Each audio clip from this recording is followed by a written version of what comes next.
Ya tapi balik lagi ya, nutrisi, warming up dan cooling down itu hal yang penting. Gue justru menghindari olahraga-olahraga yang kayak kontak fisik kayak sepak bola, basket, Why? gitu-gitu. Karena many people around me gue ngeliat tuh mereka bukan atlet, tapi banyak banget yang cedera. Dari lifestyle gue sendiri. Oke. Jadi gue tuh orangnya AM gue selalu lari, PM-nya gue nge-gym. Kayak gitu.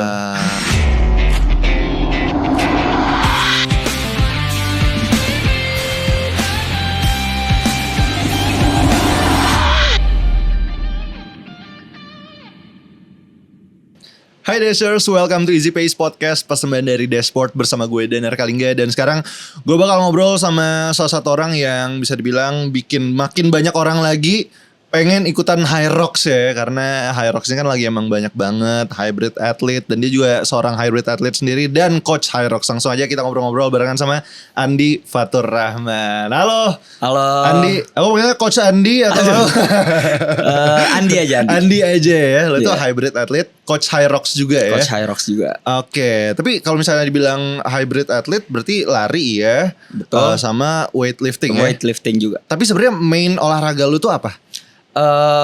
Awalnya justru lifting. Awalnya banget lifting. Karena gue tuh struggle banget untuk naikin berat badan pada saat dulu. Oh, gitu. Lu emang genetically kurus berarti ya? Kurus 48 cuy. Serius lu? Serius 48 umur? Umur ya SMA itu 48 gue kayak. Damn, 48. Iya di situ gue kayak pas gue ngeliat kaca, ini nggak bener sih. Sekarang berapa? Sekarang stuck di 65. Gue maintain aja 65. Oke. Udah dulu 48 sampai akhirnya ya udah lo makanya weightlifting supaya naikin berat badannya. Oke, itu gimana awalnya perjalanannya? Sebenarnya ya gitu. Jadi dulu SMA gue kok badan kurus banget.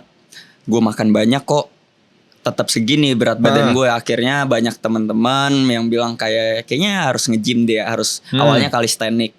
Terus calisthenics kok nggak berubah juga. Akhirnya nyoba nge-gym. Nah pada saat itu gue bisa jatuh cinta banget sama olahraga nge-gym itu karena gue ngelihat transformasi di badan gue sih. Oh, lo ngelihat benar-benar perubahannya hasil dari gym. Betul. Itu ya. Oke, itu waktu itu berapa lama tuh nge-gym? Maybe sekitar setahun ya.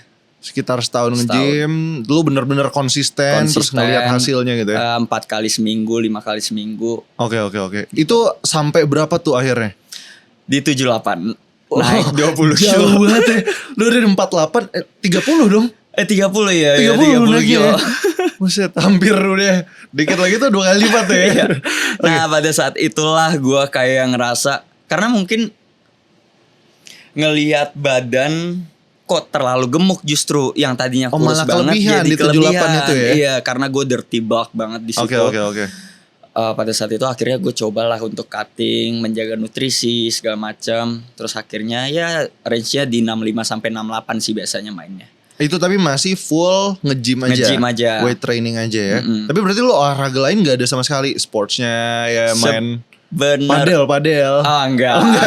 Gue justru menghindari olahraga-olahraga yang kayak kontak fisik kayak sepak bola, basket. Why? Gitu-gitu. Karena many people around me gue ngeliat tuh mereka bukan atlet, tapi banyak banget yang cedera.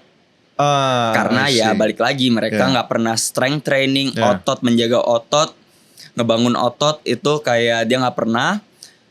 Terus tiba-tiba langsung olahraga yang intensitasnya tuh tinggi kayak kontak gitu kan, itu harus punya daya tubuh, daya otot yang kuat kan. Ya that's why banyak banget orang-orang di sekitar gue tuh yang cedera. Oke, jadi lu menghindari hal-hal itu ya. Jadi lu fokusnya berarti di ya udah weightlifting aja sampai akhirnya running gimana ceritanya? Nah, kalau untuk running sebenarnya itu karena COVID sih awalnya.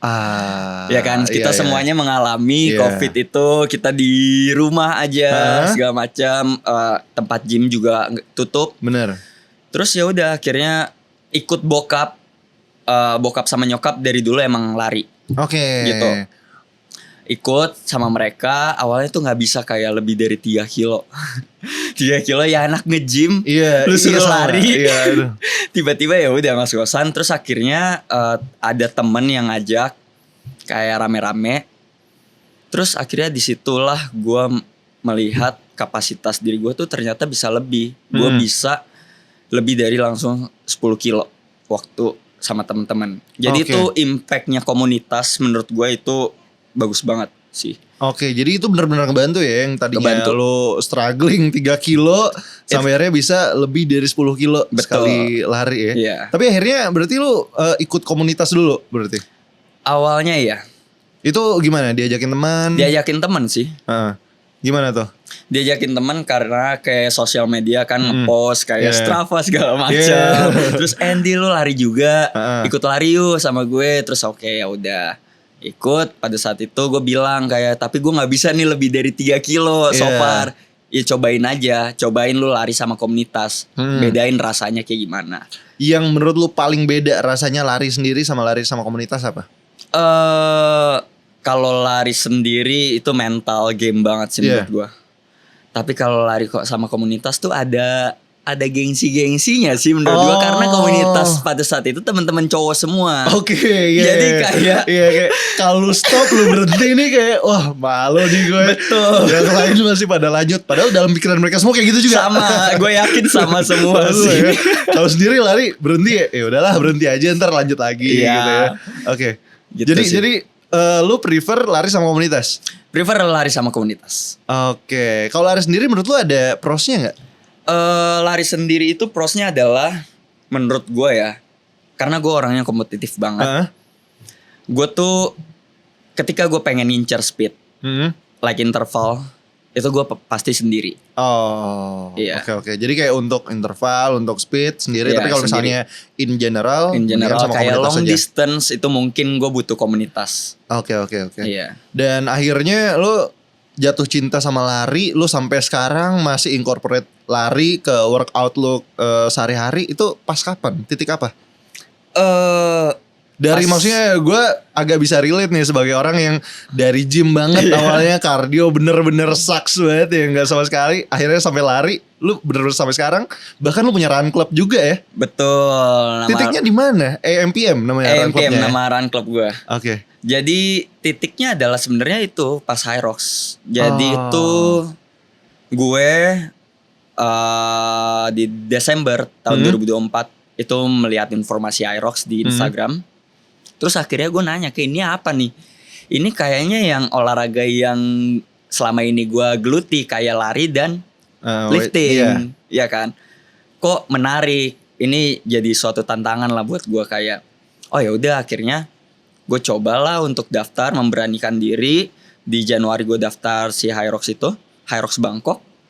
Terus pada saat itu gue post di sosial media, banyak juga teman gue yang tertarik akhirnya. Nah pada saat itu gue sebagai coach di salah satu butik Kemang, butik gym di Kemang, itu melihatlah kayak klien-klien gue ini so far justru lifting semua. Dan basic gue ya walaupun masih baru ya untuk lari, basic gue ada nih, setidaknya lari gue ngerti tentang interval segala macam kan. Jadi ya sebagai coach gue juga kayak ya udah lu ikut gue aja, kita latihan bareng. Nah akhirnya pada saat itulah di Februari kita gue bangun AMPM Run Club. Nah kalau Run Club lu AMPM ini apa nih yang ngebedain mungkin ya dari komunitas lain? Justru AMPM itu terbangun karena dari lifestyle gue sendiri. Jadi gue tuh orangnya AM gue selalu lari, PM-nya gue nge-gym. Kayak gitu. Literally AM/PM itu waktunya. Pagi lu lari, malam lu nge-gym ya. Dan semuanya tuh maksudnya semua member yang di AM/PM kebanyakan tuh justru kayak gitu juga. Culture-nya hybrid semua. Ya ada juga sih yang kayak AM-nya dia kerja, PM-nya dia kerja ya. Pokoknya kayak AM/PM itu dua kegiatan yang berbeda ya. Yang hybrid apapun itu, hybrid lari weightlifting, lari kerja, weightlifting kerja. Betul. Yang penting dua-duanya positif. Banyak juga ada yang sepeda juga, ada yang sepeda lifting atau sepeda lari, banyak semuanya. Gitu. Tapi kalau lu sendiri berarti Mingguan gimana kayak latihan lu workoutnya? Fun fact, gue nggak pernah istirahat sih. Lu gak ada rest day sama There's sekali? no rest day in my life. Literally gak ada. Literally gue even once rest day. gak ada. Itu udah berapa lama berarti lu strict lu tiap hari latihan? Strict tiap hari ini gue nggak tahu sih, ini mungkin agak kontroversial ya. Iya. Karena banyak orang kan bilang kayak you need to rest day ya. Yes. Menurut gue mungkin karena role model gue David Goggins sekali ya. I see. Oke, gue udah ngerti. Ngerti kan Gua maksudnya? ngerti, iya. Iya mungkin karena itu. Jadi kayak let's say kalau misalnya emang gue nggak bisa mengerjakan olahraga AM dan PM dua-duanya, ya gue pilih salah satu aja. Gitu. Tapi badan lu gimana merespon hal itu? Gak pernah latihan sama sekali? Pernahkah kayak ngerasa, kan banyak yang bilang kalau gak rest day ya overtrain terus jadi capek apa gimana? Badan lu gimana ngeresponnya? Menurut gue ketika lu istirahat cukup, gue jam 10 itu mentok udah tidur. Jam 10 mentok udah tidur, bangun jam 4.30 maybe atau enggak jam 5. Itu ketika istirahat cukup, nutrisi yang masuk ke dalam tubuh juga cukup, menurut gue bakal fine-fine aja sih. Dan satu lagi, warming up dan stretching is a must. Itu yang banyak orang miss ya. Miss. Oke. Kebanyakan setelah mereka melakukan lari, kegiatan lari, ngopi yuk, mereka lupa cooling down segala macam. Justru itu yang harus kerjain dulu sebelum kita bonding atau apa ngopi segala macam. Berarti lu itu yang paling penting ya, warming up dan cooling downnya. Betul. Tapi berarti lu tiap hari benar-benar harus ada minimal satu olahraganya. Iya. Itu gara-gara emang lu punya tujuan tersendiri atau lu cinta aja sama olahraga atau karena alasan lain? Menurut gua olahraga itu udah bukan dibilang hobi ya. Iya. Gue tuh udah melihat olahraga ini kayak lifestyle gue, karena kedua olahraga ini, lari dan lifting, itu benar-benar ngubah semua di kehidupan gue, segmen kehidupan gue, mau fisik maupun mental. Itu semua keubah. Jadi gue kayak kalau misalnya gue off day misalnya, itu gue kayak apa ya, kayak gelisah sendiri justru. Kayak kenapa gue malah istirahat. Karena lu ngerasa itu udah adalah bagian dari kehidupan lu sehari-hari. Betul. Kayak kita makan. Oh benar. Gitu. Kayak lu gak makan, ya udah kayak gak bisa kan, kelaparan ya sama gue juga kayak gitu. Lu lapar akan olahraga ya. Ini keren, lapar yang bagus ya. Oke, tapi kita balik lagi ngomongin tentang Hyrox. Lu awalnya weightlifting, terus jadi lari, terus jadi Hyrox. Tadi awalnya gara-gara ngelihat satu postingan di Instagram ya. Betul. Sampai akhirnya lo mencoba Hyrox dan sekarang bahkan menjadi coach Hyrox. Betul. Berarti lo paling suka dari semuanya Hyrox? Jujur Hyrox itu adalah race pertama gue di dalam hidup. Lo event lari juga gak pernah? Event lari gak pernah. Lo lari gak pernah, langsung Hyrox? Langsung Hyrox. Tapi abis Hyrox pernah lari gak? Event lari? Pernah sih 5K gitu-gitu doang tapi. Oke. Sebenarnya kemarin harusnya Maybank Marathon. Cuman karena kendala segala macam akhirnya gue gak jadi untuk full marathon di Maybank. Oke. Tapi lo kemarin sempat Hyrox. Hyrox pertama. Pertama itu yang di Bangkok? Di Bangkok. 1 jam 31 menit ya? Iya. Itu single? Single. Oke. Kenapa lo memutuskan kayak event Hyrox duluan daripada lari? Ini gue baru tahu karena biasanya orang ya event lari dulu atau event apa dulu baru Hyrox. Ini lo langsung terjun ke Hyrox? Iya. Kenapa? Karena gue mikirnya pada saat gue nemu Hyrox, ini dua olahraga yang gue geluti selama ini. Dan gak pernah tuh gue merasakan sensasi kayak race, kayak misalnya lomba-lomba apa gitu di dalam hidup gue. Akhirnya gue kayak, oh boleh nih gue daftar untuk nge-challenge diri gue. Kayak udah seberapa jauh sih selama ini latihan gue. Gitu. Oh akhirnya yaudah makanya lo coba dan hasilnya 1 jam 31 menit itu. Gimana? Lo puaskah sama hasil itu? Kurang puas sih. Kurang puas gitu ya. Emang target lo berapa kemarin? Sebenarnya 90 menit. Di bawah 90 menit. Iya, di bawah 90 menit. Cuman kan akhirnya 91 menit. Oke. Yeah. Itu persiapan lu berarti lu punya latihan tersendiri kah untuk Hyrox atau kayak gimana? Sebenarnya untuk persiapan Hyrox itu tinggal lu gabungin sih antara lari sama strength. Jadi kita tuh harus dibiasakan untuk yang namanya compromise run. Jadi compromise run itu transisi antara dari lari lu ke misalnya lunges, habis itu lu lari lagi. Itu tuh lu harus membiasakan kaki lu itu. Kalau basicnya tuh pelari ya. Iya. Tapi kalau untuk basicnya nge-gym ya kuncinya harus lari dulu. Pokoknya gimana caranya lo dua-duanya itu ya bisa lah ya. Oke, dan akhirnya lo kemarin race Hyrox pertama dan lo latihannya tadi yang udah lo sebutin juga karena lo udah latihan dua-duanya gitu. Betul. Ya. Tapi menurut lo kayak ada latihan yang beda gak sih yang harus orang jalanin kalau misalnya mau ikutan race Hyrox yang belum pernah? Latihan yang beda ya itu si compromise run itu. Compromise run itu ya. Nama metodenya compromise run. Jadi misalnya kalau Hyrox itu targetnya 1 kilo lari, lu cut jadi 500 meter atau 250 meter aja. Misalnya abis itu ngerjain station, misalnya stationnya burpee, let's say. Burpee-nya kan 80 meter. Nah, lu cut aja jadi 10 meter. Tapi lu ulangin terus itu. Oh, jadi lebih ke mindset berarti ya? Iya. Jadi kayak 100 meter lu cut aja berapa gitu, atau 1 kilo lu cut berapa segmen gitu jatuhnya ya? Jadi setiap satu station lu latih terus tuh. Jadi ntar lu bisa lihat, oh lemahnya di mana, apa yang harus apa yang harus diperhatiin lagi, harus di-upgrade lagi. Oke, tapi pas race Hyrox kemarin yang di Bangkok, itu gimana keberjalanannya? Lo lancar kah sampai akhir atau kayak ada satu station yang kayak wah gila nih station parah banget gue nggak bisa nih? Jujur untuk Hyrox kemarin tuh kenapa gue nggak puas? Pertama karena gue terlalu menggampangkan yang namanya nutrisi, terus mineral segala macam. Akhirnya jadi Hyrox itu ada 8 station. Di station keempat gue ngalamin kram. Baru keempat ya. Jadi gue masih ada 4 station lagi dan 4 kilo tuh gue pas yang apa tuh? Station 4 burpee. Wah, burpee broad jump. Udah selesai burpee-nya belum? Burpee-nya udah selesai. Oh, burpee-nya udah selesai. Burpee-nya udah selesai. Baru kram. Jadi gue menjalani Hyrox itu selama 4 station dan sisa 4 kilo itu dalam keadaan kram. Gitu sih. Itu gara-gara nutrisi. Nutrisi paling penting. Oke, tapi kalau misalnya let's say nutrisi lu terpenuhi dan lu nggak kram di event kemarin, yang paling susah station mana? Yang paling susah atau nggak ada, sebenarnya gampang semua menurut lu? Agak sotoy gak sih kalau gue ngomong? Sebenarnya gue nggak tahu kenapa ya. Semua station Hyrox itu susah.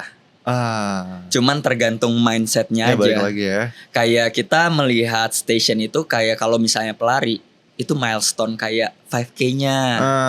Oh kita udah 5K nih. Oh jadi lu ngelihat itu tuh ya udah itu cuma milestone si station kedua, keempat, keenam gitu ya. Jadi kalau kesusahannya sama susah semua ya.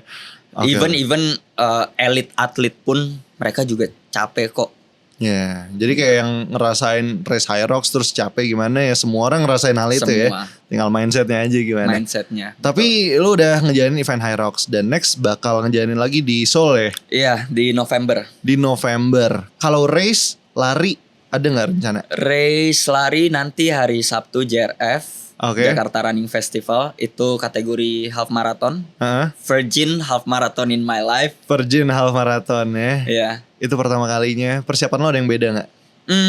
Latihannya? Justru kalau persiapan sih so far cuman interval, MAF, sama long run distance aja sih. Oke, tapi lo sebelumnya udah pernah lari ya 5K, 10K gitu ya. Nah kalau misalnya menurut lo yang beda dari race lari sama race Hyrox itu apa? Kalau race lari yang gue lihat itu lo gimana caranya nahan, endurance, pacing, heart rate. Itu lo harus pikirin kan. Iya. Ya kan. Paling tantangannya kalau misalnya ada elevasi aja. Iya. Ya kan. Nah tapi kalau Hyrox itu lebih kayak roller coaster sih menurut gue. Kayak unpredictable banget. Kayak burpee, after burpee semua orang pasti heart rate-nya meledak. Oke. After skier semuanya. Jadi after lu ngerjain station itu pasti meledak semua heart rate. Dan disitulah kayak lu gak bisa yang kayak per 2 station deh gue minum. Itu lu harus nyusun strategi banget. Di situ. Jadi benar-benar semuanya harus diperhitungkan, nyusun strateginya. Betul. Tapi kalau dari lu lu lebih suka apa? Race Hyrox, race lari biasa atau apa? Jujur race Hyrox sih. Hyrox ya. Berarti lu emang secinta itu sekarang sama Hyrox ya? Betul. Sampai jadi coach Hyrox juga gitu ya. Apa emang menurut lo yang membedakan Hyrox ini dari olahraga-olahraga lainnya? Gue melihat Hyrox itu kayak dulu gue nge-gym sama lari, cuman ya udah kayak kalau nge-gym gue akhirnya sekarang bisa ngangkat segini nih. Terus kalau lari sekarang gue bisa di 10 kilo pace segini atau time-nya segini. Tapi kalau Hyrox itu sebenarnya 2 olahraga yang gue geluti lagi sih. Balik lagi itu kayak ini perpaduan, jadinya kayak challenging aja buat gue. Gue suka sama men-challenge diri gue sendiri aja sih. Dan gimana caranya kayak lo excel di lari, lo di weightlifting juga bisa harus balance. gitu ya. Tapi kalau misalnya yang orang-orang banyak belum tahu tentang Hyrox apa, kan kayak gue ngelihatnya ya sekarang Hyrox itu jadi banyak banget peminatnya. Betul. Banyak yang ngerasa juga kayak kayaknya gue bisa nih. Ini in my experience ya teman-teman gue kayak gue weightlifting udah, gue lari juga bisa, harusnya gue bisa Hyrox. Tapi apa yang banyak orang belum tahu nih? Banyak yang orang belum tahu. Sebenarnya semua orang itu punya kapabilitas untuk melakukan Hyrox. Kenapa? Why? Hyrox itu kalau misalnya lu belum kuat, lu bisa kategori double. Oke. Lu bisa ambil kategori double. Dan Hyrox itu gak ada cut off time-nya. Beda sama event lari. Kalau event lari lu harus buru-buru untuk ngejar COT. Kalau Hyrox tuh enggak. Yang penting lu finish. Jadi lu mau berapa lama finishnya tetap gak apa-apa? Tetap gak apa-apa. Jadi berarti lu kayak udah target finishnya gara-gara men-challenge diri sendiri aja. Betul. Gitu ya. Jadi ya balik lagi, semua orang menurut gua itu bisa sih untuk melakukan Hyrox. Oke, tapi lu kemarin kan yang di Bangkok itu adalah single. Next juga di November single juga. Single lagi. Pengen nyoba double? Di tahun depan. Depan mau rencana untuk nyoba double, ngejar di sub 60 maybe. Oke, tapi ini unik loh. Biasanya nggak tahu ya kalau di dunia Hyrox gimana. Tapi teman-teman gue kayaknya nyobainnya awalnya dari double dulu, baru single nih. Lu single dulu baru nyobain double. Sebenarnya ya itu karena tuntutan di luar aja sih. Karena gue sebagai coach pada saat itu kayak, masa sih lu coach tapi belum Hyrox single ya. Gue kayak gengsi lagi balik lagi. Ya udah oke, gue terima challenge lu. Balik lagi gue nggak bisa di challenge orangnya. Gitu.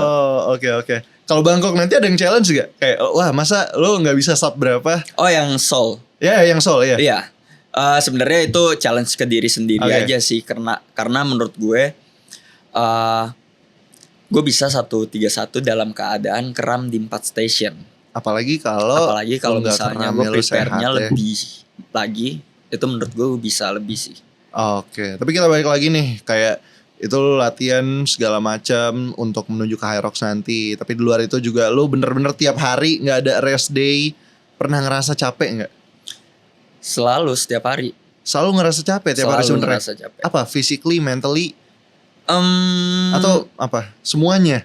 Jujur dua-duanya sih. Cuman balik lagi, kalau misalnya gue ngikutin mood gue, ya gue selalu ngerasa ketinggalan aja sama orang-orang. Jadi makanya lu paksain aja, go through it aja ya. Karena menurut gue ketika kita udah misalnya lagi gak mood lari, tapi ketika kita lari, justru itu lari paling enak nanti setelahnya.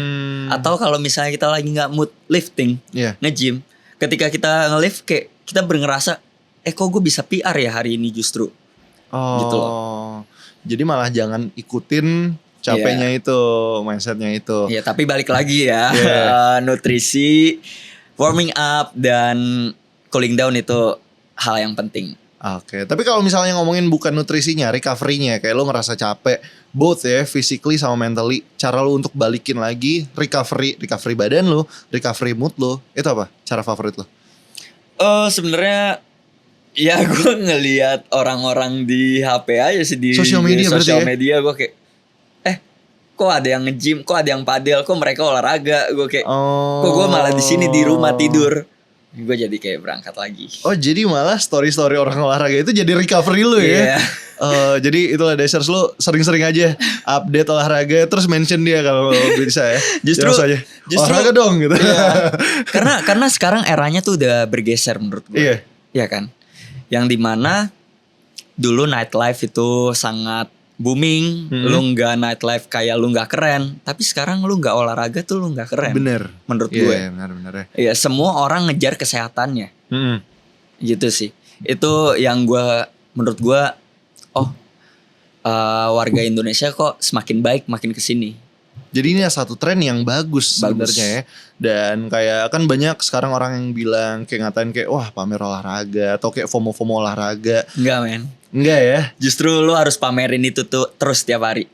Kalau bisa update terus, post terus. Karena itu adalah balik lagi tren hal yang bagus sebenarnya. Bagus. Oke, tapi kan lo itu balik lagi adalah seorang coach Hyrox yang ya latihan tiap hari juga.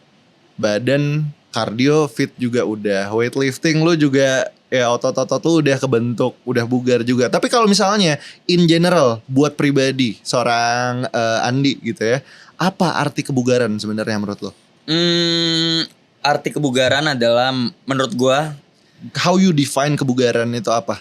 The number one is get in shape.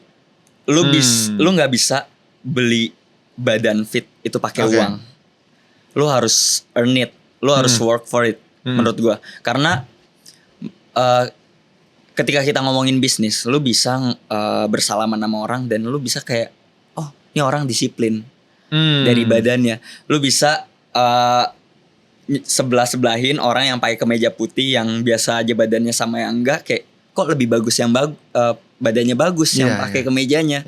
Gitu menurut gua, get in shape itu number one. Gue selalu naruh priority itu di hidup gue nomor 1 sih.